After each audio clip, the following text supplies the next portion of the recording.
Let's talk about you as a doctor, and what do you recommend for cannabis patients about taking a medical holiday, meaning stopping for a bit, giving your receptors a break? I know it's different for each case. What do you recommend or see in your practice? There are some situations where a cannabis holiday is very useful. We talked a little bit about patients who are addicted and dependent on opioid therapy. Now, if someone is using a lot of opiates and they're also using a lot of cannabis, it's hard to use more cannabis to take them off the opiates.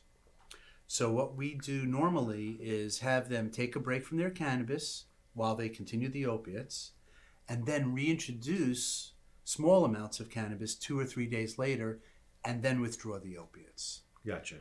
So we can use the renewed sensitivity to cannabis to help them get off the opiates, but first they have to take a break in order to recycle those receptors so they become more sensitive and the therapy will be more effective. Do you work with a lot of patients when titrating down or titrating off of medications?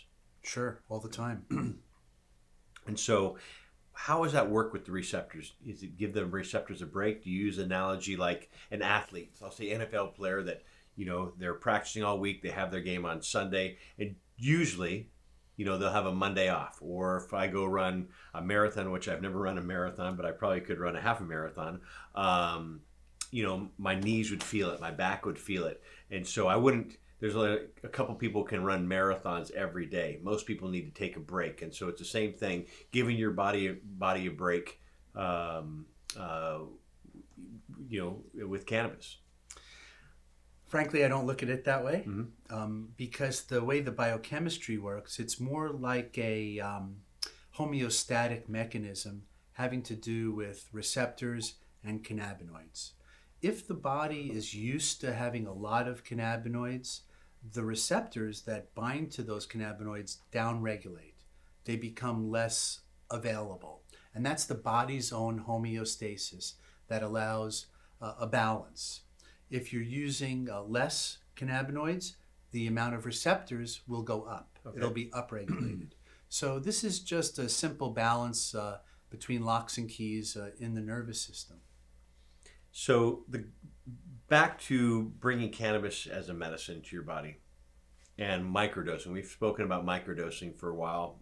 Less is more in a lot of cases, not only good for your body, but also good for your pocketbook with the less is more. Just because you don't feel medical cannabis or the cannabis in your body doesn't mean that it's not working. Just like vitamin C, if I took 1,000 milligrams, I don't feel it, but you know what, knock on wood, it's keeping me healthy. If I went out and took 10,000 milligrams, chances are I'm going to be in the toilet because my stomach is going to be upset.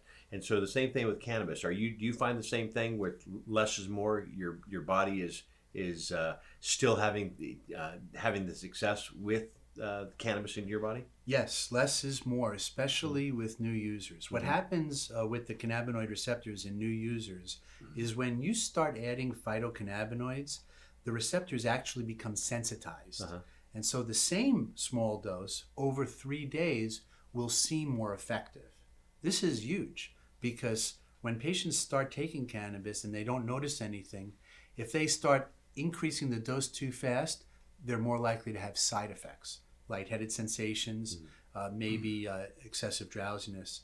But if you stay with the same small dose for 2 to 3 days, there's a balance that develops. The receptors become more sensitized. The effect may start kicking in. There'll be less pain. There'll be better sleep without increasing the dose. So that first few days is very important. And in your practice, are you seeing people taking less medicine, microdosing, and having the same results that you're trying to achieve? Absolutely. It's individual, of course. Patients who are new to cannabis oftentimes do very well with small amounts of THC, 1 or 2 milligrams.